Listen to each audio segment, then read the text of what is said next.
मैंने काम दिया था, 3 कीवर्ड दिए थे, है ना। एक तो एनएम दिया था, ठीक है।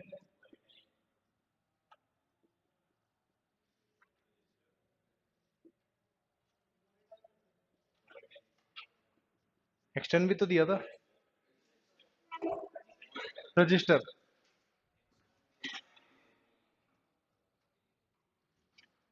निकालना है। ये और ये कुछ सेम काम करते हैं लगभग। एनिमरेशन जो होता है,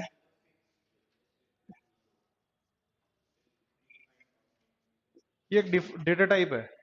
एक डेटा टाइप है, कंपाउंड टाइप बोल सकते हैं इसको। जो क्या काम करता है, प्री डिफाइंड जो होता है वेरिएबल्स वगैरह डिक्लेयर करने का काम करता है। लाइक कांस्टेंट जैसे बनाते हैं ना अपन, वैसे काम करता है। लाइक एनम बनाया आपने, जैसे आप इंट ए इक्वल्स टू 1 करते हो, वैसे ही, ठीक है। Annum A equals to 1,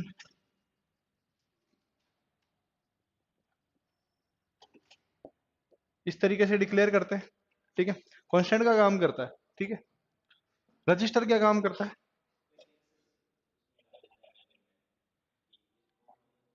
dynamically जो आप जो भी डेटा डालते हो उसको मेमोरी एलोकेट कराने का काम करता है। मेमोरी मेमोरी एलोकेशन का काम करता है। किसी भी जो भी वेरिएबल आप डिक्लेयर करोगे ना, उसको मेमोरी एलोकेशन कराने का काम करेगा। वॉलेटाइल क्या काम करता है,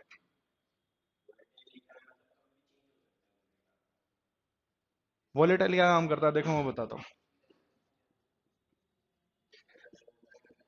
आप ग्रुपिंग कर सकते हो, वॉलेटाइल के अंदर आप ग्रुपिंग कर सकते हो। ग्रुपिंग कैसे कर सकते हैं, आप अभी अपन वेरिएबल जो बनाते हैं वो यूजर डिफाइन बनाते हैं। यूजर डिफाइन वेरिएबल जो होते हैं वो कीवर्ड्स आइडेंटिफायर्स होते हैं। आइडेंटिफायर्स जो होते हैं वो यूजर डिफाइन होते हैं, यूजर डिफाइन होते हैं। तो हम क्या कर सकते हैं, उनकी रेंज कर सकते हैं, रेंज बना सकते हैं। रेंज कैसे बना सकते हैं, जैसे वोलेटाइल वीक, आप क्या कर सकते हो, वेरिएबल को भी एक डेटा टाइप बना सकते हो वोलेटाइल के थ्रू। वेरिएबल को भी एक डेटा टाइप बना सकते हो। कैसे बना सकते हो, वीक लिया, इसकी एक रेंज बना दिया। जैसे मैंने वीक के अंदर 3 डेज डाले, ट्यूसडे, वेडनेसडे, थर्सडे, ठीक है। ये 3 डाले। अब इस वीक को है ना, मैं age and data type use कर सकता हूँ। Age and data type, week days. अब ये वीक तो हो गया अपना डेटा टाइप, ठीक है। और डेज हो गया अपना वेरिएबल। अब डेज, इस डेज के अंदर तुम इन 3 जो अपने पास में वैल्यूज है, इन 3 के अलावा चौथी वैल्यू इंसर्ट नहीं करा सकते। ये वैल्यूज इसकी फिक्स हो गई। जैसे इंटीजर में वैल्यू फिक्स होती है कि आप सिर्फ इंटीजर वैल्यूज ही डाल सकते हो, पॉइंट वाली वैल्यूज नहीं डाल सकते, ठीक है। वैसे यहाँ पे अब ये वीक के अंदर फिक्स हो गया कि आप ये 3 वैल्यूज के अलावा चौथी वैल्यू नहीं डाल सकते। ये वैल्यूज फिक्स है। वेडनेसडे पूरा भी लिख दोगे ना, तो भी उसको रीड नहीं करेगा। सिर्फ WED, TUE और THUS, वेडनेसडे थर्सडे फ्राइडे, मतलब ट्यूसडे वेडनेसडे थर्सडे, कहने का मतलब ये है। मैंने आधे आधे लिखे हैं, तो ये 3 वैल्यूज इसके अंदर फिक्स हो गई वीक के अंदर। वीक एक तरह का डेटा टाइप बन गया, यूजर डिफाइंड डेटा टाइप बन गया। अब इस वीक को आप यहाँ पे यूज कर सकते हो, ठीक है। दूसरा तरीका क्या है डिक्लेयर करने का, एक तरीका तो ये हो गया। दूसरा तरीका क्या है, एनम तो एनमरेशन का काम करता है ना। जैसे ग्रुप ग्रुपिंग एनम में भी कर सकते हो आप जो ग्रुपिंग करना चाहते हो ना, डायनामिक रन टाइम पे आप क्या कर सकते हो, मेमोरी एलोकेशन। देखो मेमोरी एलोकेशन का मतलब क्या होता है, मैंने इंट ए बनाया, अभी इसको कोई मेमोरी एलोकेट है क्या, अभी इसको कोई मेमोरी एलोकेट नहीं। अब मेमोरी एलोकेशन का क्या मतलब हुआ, अभी डिक्लेरेशन जब आप करोगे, जब इसके अंदर वैल्यू डालोगे, तब डिक्लेरेशन हो जाएगा। अब क्या हो गई, इसको कोई ना कोई मेमोरी डिक्लेयर हो गई। अब ये मेमोरी अगर मुझे डायनेमिकली डिक्लेयर करनी है तो एक्सटर्न कीवर्ड और एनम दोनों काम में आते हैं। डायनेमिकली जब हम यूज करेंगे तो या तो एक्सटर्न यूज करो यहाँ पे इस तरीके से, या एनम यूज करो, दोनों में से कुछ भी यूज कर सकते हैं। एक्सटर्न में क्या है, आपको डिफाइन करने की जरूरत है, डिक्लेयर करने की जरूरत नहीं होती है। आप डिक्लेयर कर कब कर सकते हो, रन टाइम पे, या डायनेमिकली भी डिक्लेयर कर सकते हो। एनम के अंदर डायनेमिकली डिक्लेयर नहीं कर सकते। एनम के अंदर या तो आप स्टैटिक डिक्लेयर करोगे, या कोई भी ऑपरेशन जब परफॉर्म करोगे तब उसके अंदर वैल्यू जाएगी। दोनों में से एक चीज हो सकती है। एक्सटर्न में, रजिस्टर में डायनेमिकली वैल्यू डाल सकते हो, डायनेमिकली वैल्यू डाल सकते हो। रजिस्ट्री अंदर के अंदर आप डायनामिक मेमोरी एलोकेशन कर सकते हो।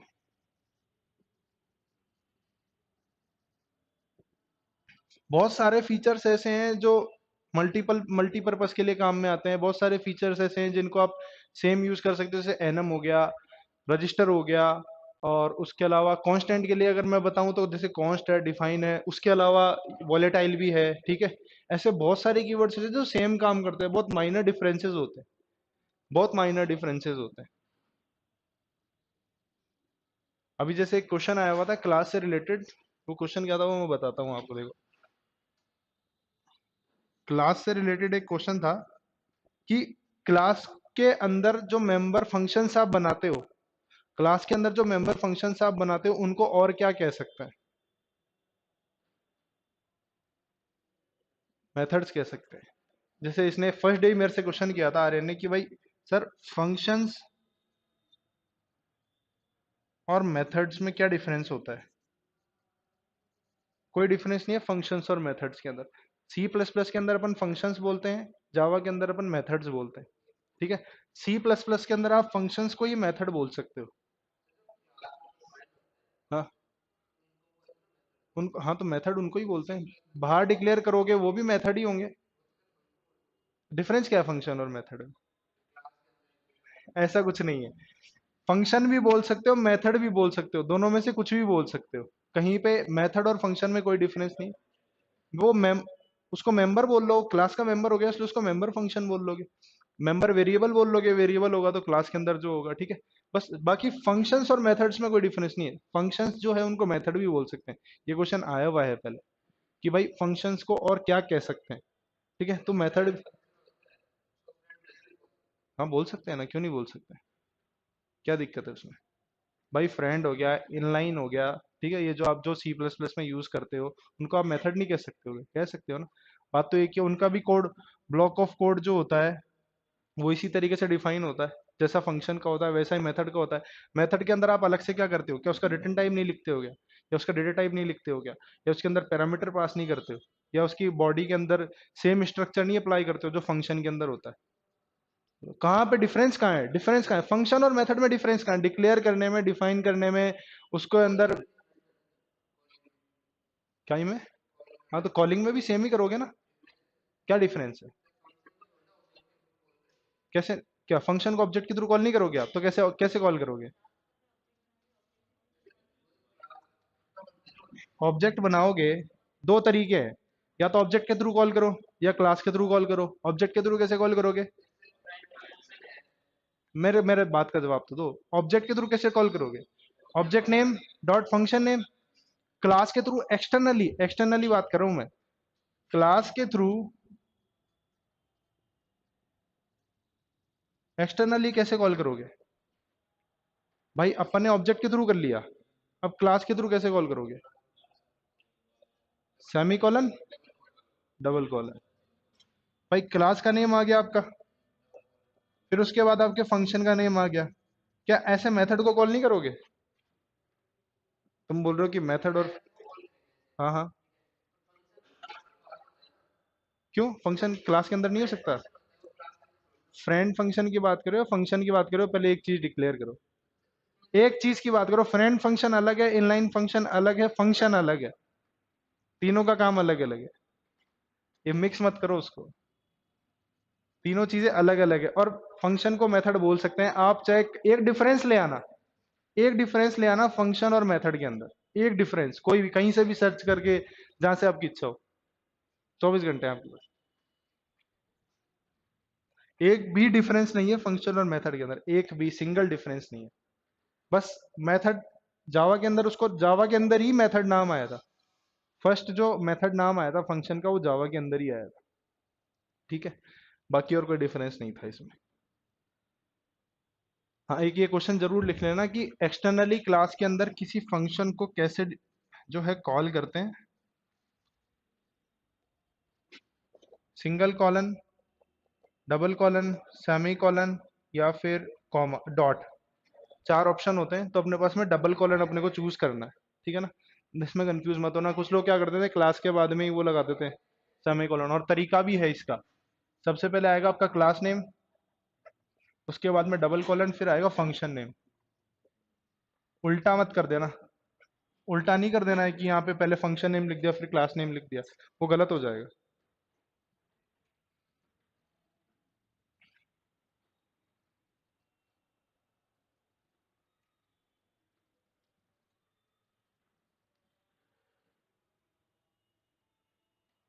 एक क्वेश्चन का जवाब दो। क्लास जो नेम होता है, क्या वो कैपिटल होना चाहिए?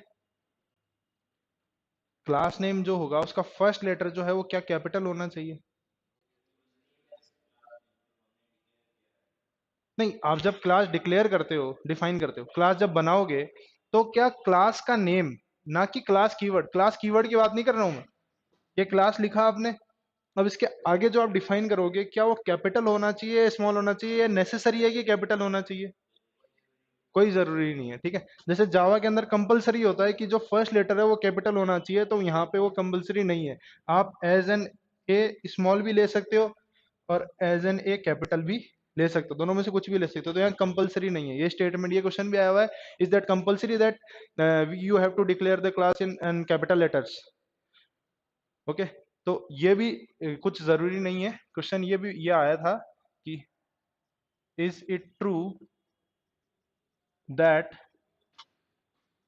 We have to declare the class name start from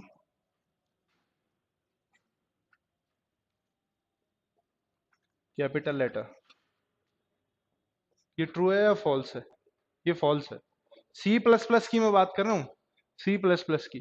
false है, आप कैपिटल भी ले सकते हो, स्मॉल भी ले सकते हो, लेकिन जावा के अंदर एक कंपलसरी है कि आप जब भी जो क्लास नेम लिखोगे वो क्या होगा, हमेशा कैपिटल, फर्स्ट लेटर कैपिटल होगा, बाकी आप स्मॉल ले सकते हो, ठीक है। बीच में स्पेस नहीं होना चाहिए।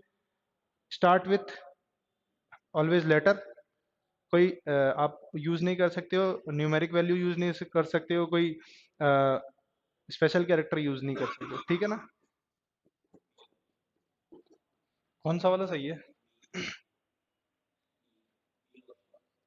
कौन कौन बी के साथ है? ए कौन कौन बोल रहा है? आपका तो लॉक हो गया, करोड़पति। दूसरे, मैम का भी ए लॉक हो गया। भाई यहाँ सेमीकोलन नहीं आएगा क्या अगर ए ट्रू होगा तो?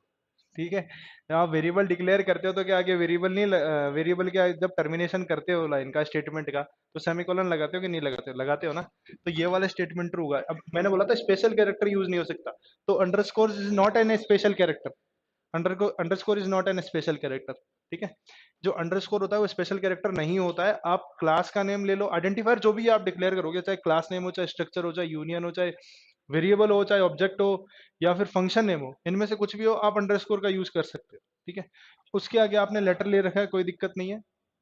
इंट एक्स वेरिएबल डिक्लेयर किया, वेरिएबल डिक्लेरेशन के बाद में सेमीकोलन लगाओगे, अदरवाइज स्टेटमेंट एग्जीक्यूट नहीं होगा। उसके बाद में क्लास के लिए आपने इसको क्लोज किया और सेमीकोलन, सेमीकोलन जरूर लगता है। फंक्शन के अंदर सेमीकोलन नहीं लगता है, फंक्शन के अंदर भी सेमीकोलन एक जगह लगता है, वो भी बता दूंगा। अभी थोड़े दिन पहले ही बताया था मैंने, declaration.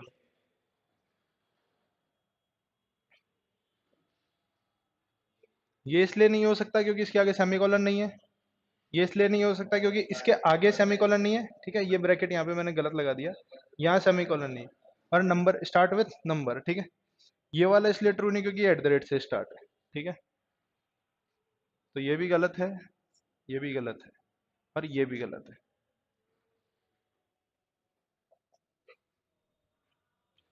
Definition, which one is the function definition?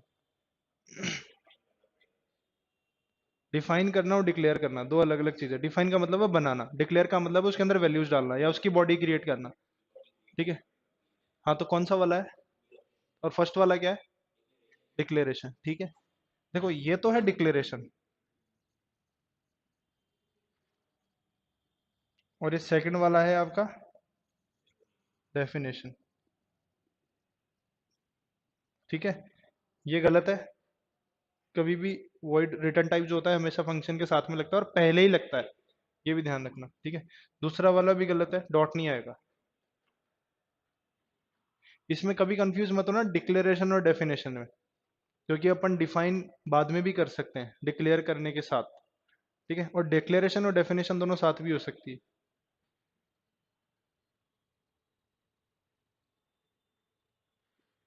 Like अगर अपन फंक्शन इस तरीके से बनाए, मैं बता ही देता हूँ आपको। जैसे आप मेन से पहले डिक्लेयर कर रहे हो या किसी क्लास से पहले डिक्लेयर कर रहे हो, क्लास से पहले डिक्लेयर कर रहे हो तो कैसे डिक्लेयर कर दोगे? वॉइड एबीसी फंक्शन बना के छोड़ दिया, फंक्शन बना के छोड़ दिया है अपन ने, कुछ नहीं किया है। उसके बाद में आपने कोई क्लास बनाई है, इस क्लास के अंदर इसको डिफाइन कर दो। ठीक है, कर सकते हैं।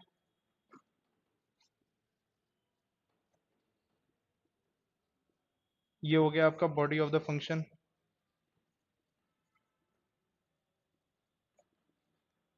ठीक है, ये हो गया डिक्लेरेशन, ये हो गया डेफिनेशन, दोनों अलग अलग चीजें हैं। ठीक है ना, ये डिक्लेरेशन हो गया। अब कॉल करोगे जब कैसे करोगे? ऑब्जेक्ट का यूज करोगे या क्लास का यूज करोगे? दोनों में से कुछ भी यूज करोगे। तो ऑब्जेक्ट का यूज करोगे तो OBJ dot function name. Function name आपका क्या है? एबीसी है। पैरामीटर दे रखे हैं तो यहाँ पैरामीटर पास, आर्ग्यूमेंट पास करोगे।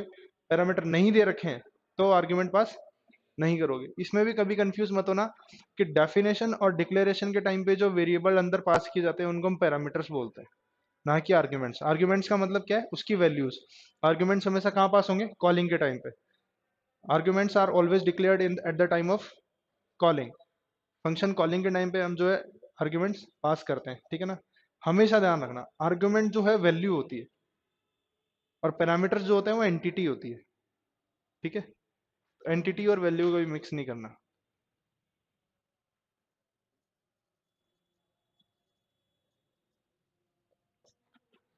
इनमें से लोकल वेरिएबल कौन सा है?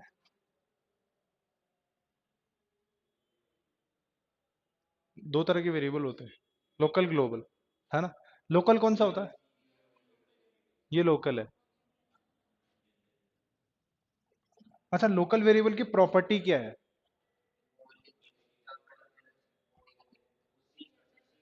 जिस ब्लॉक ऑफ कोड में हम उसको डिफाइन करेंगे उसी ब्लॉक ऑफ कोड में हम उसको कॉल कर सकते हैं। ठीक है, उसके बाहर नहीं जा सकते। इस वेरिएबल को कहाँ कहाँ एक्सेस कर सकता हूँ मैं?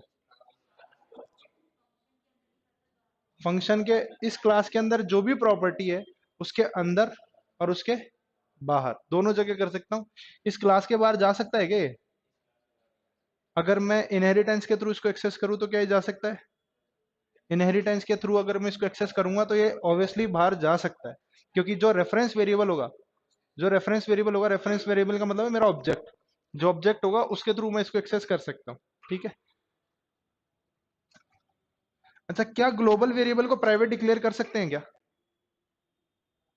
क्या ग्लोबल वेरिएबल को, भाई तुम कह रहे हो कि मैंने अभी बोला कि मैं इसके बारे इसको एक्सेस कर सकता हूँ, तो क्या ग्लोबल वेरिएबल को मैं प्राइवेट डिक्लेयर कर सकता हूँ क्या? बताओ। Can we declare a global variable as an private? कर सकते हैं। कैसे कर सकते हैं बताता हूँ। सिर्फ हमको इस क्लास के अंदर ही इसको यूज करना हो, सिर्फ इस क्लास के अंदर ही, किस क्लास से बाहर नहीं जाना। इनहेरिटेंस करे तो भी बाहर नहीं जाए, समझ रहे हो? तो हम इसको क्या डिक्लेयर कर सकते हैं? प्राइवेट डिक्लेयर कर सकते हैं। अब अगर मैं इसको प्राइवेट डिक्लेयर करूंगा और उसको अगर इनहेरिट करूंगा, तो देखो इनहेरिटेंस का भी एक रूल है कि इनहेरिटेंस में हम सिर्फ उन्हीं प्रॉपर्टीज को एक्सेस कर सकते हैं जो पब्लिक है।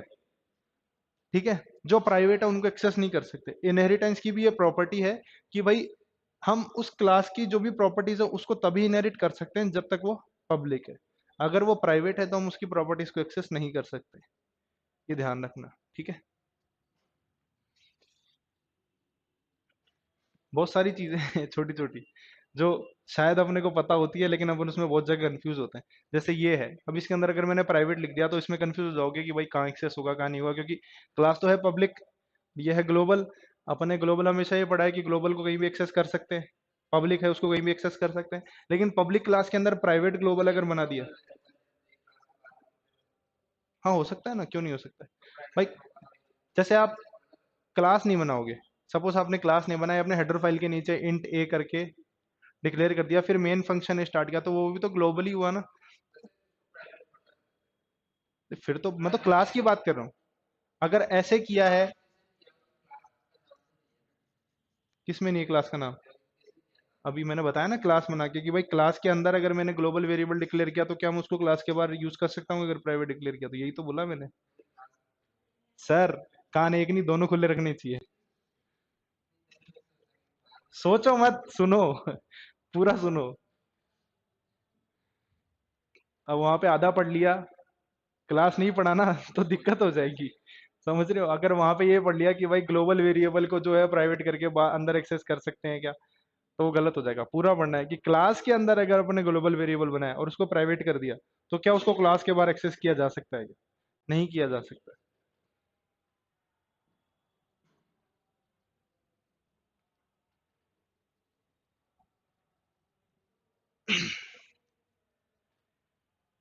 क्या फंक्शंस को मैं पब्लिक और प्राइवेट कर सकता हूँ क्या? फंक्शंस को, जो फंक्शन आप डिक्लेयर करते हो क्लास के अंदर, क्या उसको मैं एक्सेस स्पेसिफायर्स के थ्रू पब्लिक और प्राइवेट कर सकता हूँ क्या? डाउन हो गए? आर्यन डाउन हो गया। आर्यन क्वेश्चन ले क्या?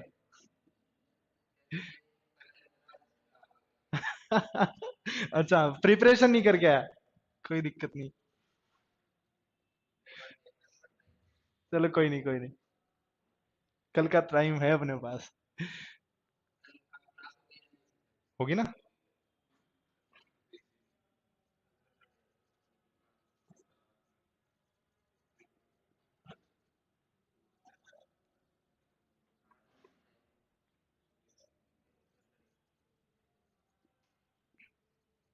क्या हम किसी फंक्शन को एज एन स्पेसिफाई डिक्लेयर कर सकते हैं क्या? मतलब क्या हम उसको प्राइवेट, पब्लिक या प्रोटेक्टेड डिफाइन कर सकते हैं क्या? कर सकते हैं, ठीक है ना। आप फंक्शन को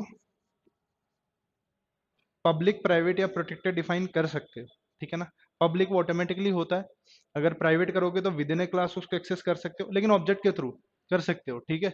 बाहर दूसरी क्लास को के थ्रू अगर उसको इनहेरिट कर रहे हो किसी क्लास को, तो उस फंक्शन की प्रॉपर्टी को एक्सेस नहीं कर पाओगे, बाकी सारे जो मेंबर्स हैं उनको एक्सेस कर पाओगे। जैसे मैंने कोई क्लास बनाई, अगर मैं कोई क्लास बनाता हूँ, ये मैंने क्लास बनाई, इसके अंदर मैंने एक वेरिएबल बनाया है इंट ए,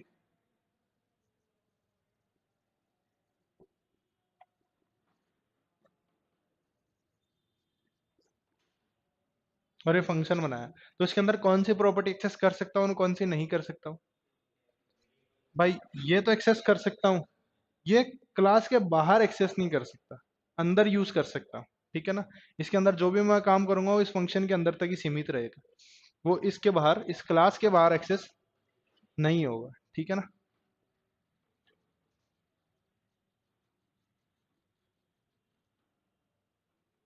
एक एक्सेस स्पेसिफायर्स के अंदर,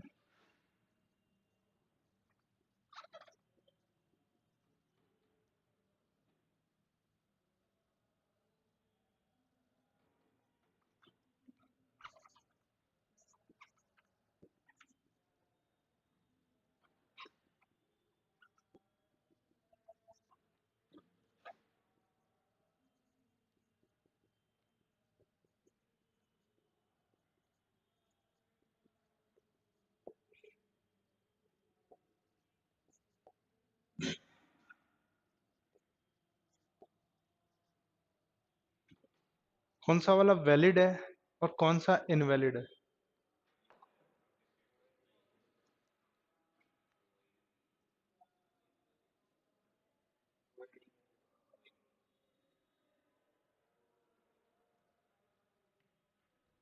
पब्लिक है क्या वैलिड स्पेसिफायर? बिल्कुल है, ठीक है। प्राइवेट है? प्राइवेट भी है। वॉइड है? नहीं, वॉइड है क्या? पहले ये बताओ, वॉइड है क्या नहीं है? अच्छा, प्रोटेक्टेड है, चलो ठीक है। वॉइड क्यों नहीं है? अगर है तो क्यों है, और नहीं है तो क्यों नहीं है? वॉइड जो है वो रिटर्न टाइप होता है। वॉइड जो होता है वो रिटर्न टाइप होता है, ठीक है। इसको रिटर्न टाइप ही क्यों बोलते हैं, डेटा टाइप क्यों नहीं बोलते? फंक्शन का जो भी आप टाइप डिफाइन करते हो, जो भी डेटा टाइप आप डिफाइन करते हो, उस टाइप की वैल्यू रिटर्न करने का जो काम करता है, उसको रिटर्न टाइप बोलते हैं। अपन डिक्लेयर डेटा टाइप ही करते हैं, जैसे आप फंक्शन के अंदर ये डिक्लेयर नहीं करते हो क्या, इंट ए बी सी, ये फंक्शन बनाया मैंने, तो इसका ये डेटा टाइप ही है ना, है तो डेटा टाइप ही। लेकिन जब वैल्यू रिटर्न करेंगे तो किस टाइप, किस तरह की वैल्यू रिटर्न होगी इसमें, इंटीजर तरह की वैल्यू रिटर्न होगी, इसलिए इसको रिटर्न टाइप बोलते हैं। है डेटा टाइप ही, लेकिन वैल्यू रिटर्न कर रहे हैं, इस वजह से उसको रिटर्न टाइप बोल रहे हैं, ठीक है। तो वॉइड जो होता है वो एक तरह का रिटर्न टाइप है, लेकिन ये यहाँ पे कोई भी वैल्यू रिटर्न नहीं करता है, नल वैल्यू रिटर्न करता है, नल। जब हमको कुछ भी रिटर्न नहीं करना होता है तब हम वॉइड का यूज करते हैं, अब चाहे फंक्शन में यूज करो या और कहीं यूज करो, ठीक है। हाँ।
Which one is an valid object declaration, कौन सा वाला वैलिड है,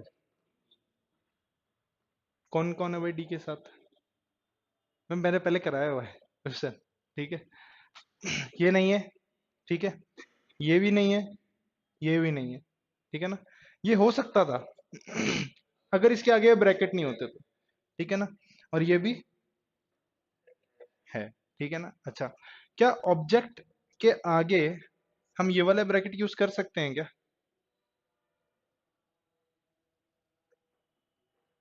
बताओ। एक सिचुएशन ऐसी भी आती है जहां पे आप ऑब्जेक्ट के अंदर ऐसे वैल्यूज पास कर सकते हो, एक सिचुएशन ऐसी भी आती है जहां पे हम ऑब्जेक्ट के आगे ब्रैकेट्स लगा के वैल्यूज पास कर सकते हैं कंस्ट्रक्टर के अंदर। जब आप कंस्ट्रक्टर बनाते हो ना, कंस्ट्रक्टर अगर अभी अपन आए नहीं, कंस्ट्रक्टर जो होता है वो क्लास के नेम के जैसा ही होता है, उसकी बहुत सारी प्रॉपर्टीज है कि क्लास के नेम के जैसा होता है, उसका कोई रिटर्न टाइप नहीं होता, वॉइड भी नहीं होता, ठीक है, और उसके अलावा उसको कॉल करने की जरूरत नहीं होती है। जब हम कंस्ट्रक्टर डिक्लेयर नहीं करते हैं तो कंपाइलर जो होता है वो by default zero argument constructor बना देता है, बहुत सारी प्रॉपर्टीज होती है। तो उस केस में क्या होता है, अपन को फंक्शन, भाई कंस्ट्रक्टर को कॉल करने की जरूरत तो पड़ती नहीं है, क्योंकि कंस्ट्रक्टर कब कॉल हो जाता है, जब ऑब्जेक्ट डिक्लेयर करते हैं ना, तब अपने आप कंस्ट्रक्टर कॉल हो जाता है। तो अगर मान लो कि मैंने कंस्ट्रक्टर जो है उसके अंदर दो पैरामीटर पास किए हैं, भाई बाय डिफॉल्ट तो जीरो आर्ग्यूमेंट कंस्ट्रक्टर बन जाता है ऑब्जेक्ट डिक्लेरेशन के टाइम पे। अगर मैंने कोई कंस्ट्रक्टर बनाया है, कंस्ट्रक्टर बनाया है और उसके अंदर दो आर्ग्यूमेंट पास किए हैं, तो मैं उस कंस्ट्रक्टर को कैसे कॉल करूंगा, क्योंकि फंक्शन तो है नहीं वो कि उसको कॉल करने की जरूरत पड़े, ऑटोमेटिकली कॉल हो रहा है, तो उसको कॉल कैसे किया जाएगा, अगर उसके अंदर मैंने पैरामीटर्स पास किए तो उसके अंदर वैल्यूज कैसे दूंगा। वो वैल्यूज दी जाती है इस तरीके से, यहाँ से क्लास नेम ऑब्जेक्ट और उसके अंदर वैल्यूज दी जाती है। तो जब आप ऑब्जेक्ट कॉल करोगे ना और यहाँ वैल्यूज डालोगे तो ऑटोमेटिकली वो वैल्यूज कहाँ चली जाएगी, उस कंस्ट्रक्टर में चली जाएगी। जैसे फंक्शन बनाते हैं वैसे ही कंस्ट्रक्टर बनाया जाता है, सेम। बस उसका क्या नहीं होता, रिटर्न टाइप नहीं होता, क्योंकि जैसे कि अगर मैं, जैसे अभी अपन फंक्शन, जैसे फंक्शन है, इसके अगर मैं ये हटा दूं, ठीक है, और क्लास का नाम ए है, ये लो। अब क्लास में और उसमें कैसे डिफरेंशिएशन करोगे, क्लास में और फंक्शन नेम में कैसे डिफरेंशिएशन करोगे, पहली बात तो ये ब्रैकेट आ गया, ठीक है ना, और एक यहाँ पे सेमीकोलन नहीं है, ठीक है, और एक स्टार्टिंग में क्लास नहीं है, तीन अलग अलग चीजें हैं, ठीक है, तो दोनों में डिफरेंस है। तो कंस्ट्रक्टर जो होता है वो क्लास के नेम के जैसा होता है, उसका कोई रिटर्न टाइप नहीं होता, उसको कॉल करने की जरूरत नहीं पड़ती।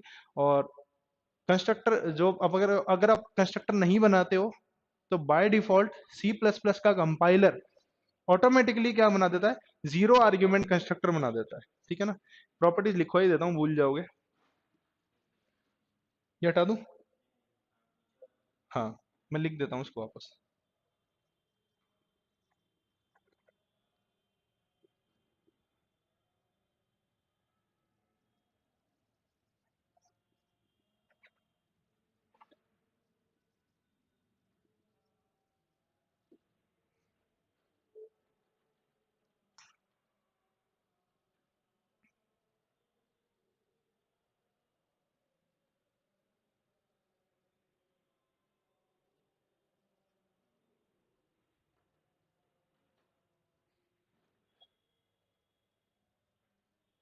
हो गया।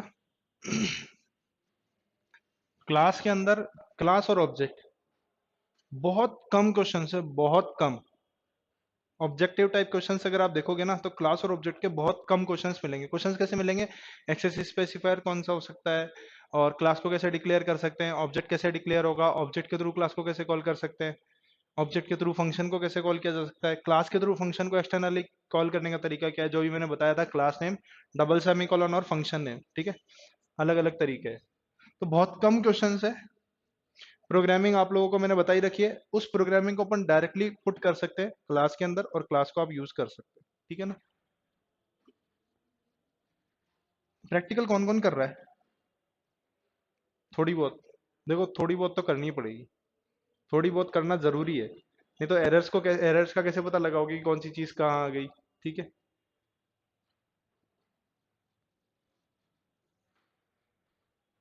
कंस्ट्रक्टर के कुछ पॉइंट्स लिख लो।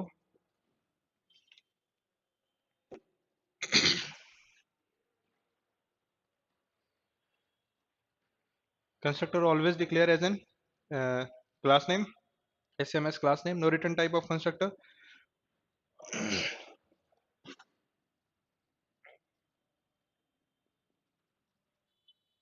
वॉइड भी इसमें इंक्लूडेड है। ठीक है, वॉइड भी जो है वो रिटर्न टाइप नहीं होता है। No constructor calling is required because at the time of object declaration it automatically called. ठीक है। उसके बाद में, if we don't create any constructor in a program, compiler automatically create a zero argument constructor. इसके अलावा order of calling. ठीक है, जैसे फर्स्ट टाइम पे आपने अगर जीरो आर्ग्यूमेंट बनाया है, तो पहले जीरो आर्ग्यूमेंट कॉल होगा। ठीक है, बाय डिफॉल्ट जीरो, वैसे by default zero argument he call होता है, नहीं बनाते हैं तो भी। जैसा पैरामीटर आप पास करोगे वैसा कंस्ट्रक्टर कॉल होगा। एक सिंगल पैरामीटर पास किया है और ऑब्जेक्ट के अंदर सिंगल वैल्यू डाल रहे हो, तो सिंगल पैरामीटर कॉल होगा। मल्टी पैरामीटर अगर कंस्ट्रक्टर बना रखा है आपने और मल्टी पैरामीटर वैल्यूज डाल रहे हो, तो मल्टी पैरामीटर कंस्ट्रक्टर कॉल होगा। ठीक है, ऐसे होता है।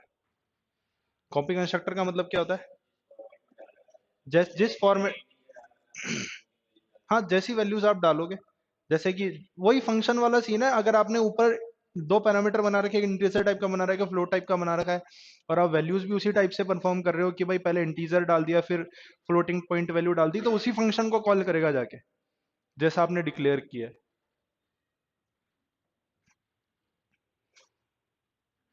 कंस्ट्रक्टर और फंक्शन में मेन डिफरेंस यही होता है कि फंक्शन को अपने को कॉल करने की जरूरत पड़ती है, कंस्ट्रक्टर को कॉल करने की जरूरत नहीं पड़ती। ठीक है, दूसरा है उसका रिटर्न टाइप होता है, उसका रिटर्न टाइप नहीं होता है। तीसरा है इसका नाम क्लास के नेम के जैसा होता है। अगर आप क्लास के नेम के जैसा कंस्ट्रक्टर नहीं बनाओगे तो वो ऑटोमेटिकली क्या बन जाएगा, फंक्शन बन जाएगा, और फंक्शन भी वैलिड नहीं होगा क्योंकि आपने उसके आगे रिटर्न टाइप नहीं लिखा होगा। ठीक है।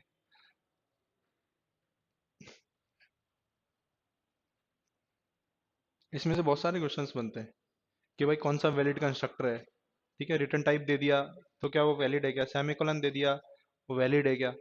ठीक है, बहुत सारे क्वेश्चंस बनते हैं कि विच वन इज अ,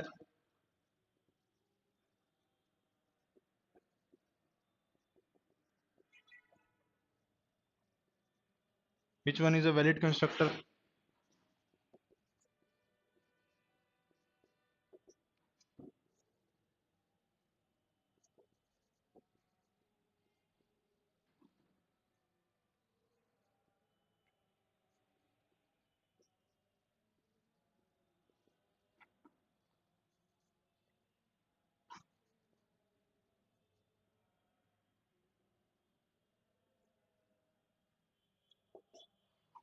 जिनमें से कौन सा वैलिड है?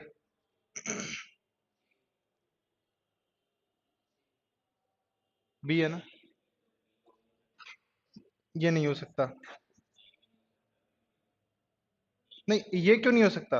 अच्छा, इसमें रिटर्न टाइप है, ठीक है, ये वाला। इसके आगे मैं सेमीकोलन लगा देता हूँ, सेमीकोलन लगा देता हूँ। ये हो सकता है क्या? हाँ, विदाउट सेमीकोलन ये हो सकता है। सेमीकोलन हम कहाँ यूज करते हैं? क्लास के अंदर, ठीक है, ये हो सकता है। ये भी नहीं हो सकता, पैरेंथेसिस नहीं है, क्योंकि कंस्ट्रक्टर काम करता है एज एन फंक्शन। बस फंक्शन को कॉल करने की जरूरत पड़ती है, इसको कॉल करने की जरूरत नहीं पड़ती है।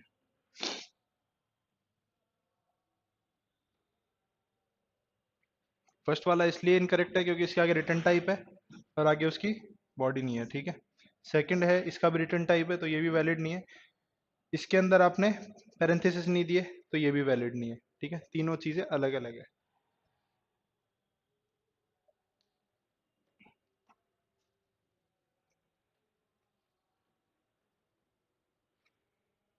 नेक्स्ट टॉपिक अपन कंस्ट्रक्टर ही लेंगे। पूरा टॉपिक जो होगा वो कंस्ट्रक्टर लेंगे, फिर डिस्ट्रक्टर लेंगे। डिस्ट्रक्टर के अंदर वैसे कुछ भी क्वेश्चन नहीं है कि डिस्ट्रक्टर और कंस्ट्रक्टर में क्या डिफरेंस है। डिफरेंस कुछ नहीं है, सिर्फ एक टिल्ट साइन का डिफरेंस होता है। ये जो साइन होता है, ठीक है, ये अपन सबसे लास्ट में डिक्लेयर करते हैं कंस्ट्रक्टर को डिस्ट्रॉय करने के लिए, बस। इसके भी दो चार क्वेश्चन है, वो भी कर लेंगे अपन। पहले इनहेरिटेंस बताऊं, पहले कंस्ट्रक्टर बताऊं? अपन मैं ये सोच रहा हूँ कि भाई कंस्ट्रक्टर जो है इनहेरिटेंस में बहुत कम यूज होता है, तो अपन कंस्ट्रक्टर पहले खत्म कर देते हैं, फिर इनहेरिटेंस के बहुत सारे क्वेश्चन है, इनहेरिटेंस अपन उसमें कंप्लीट कर लेंगे, ठीक है।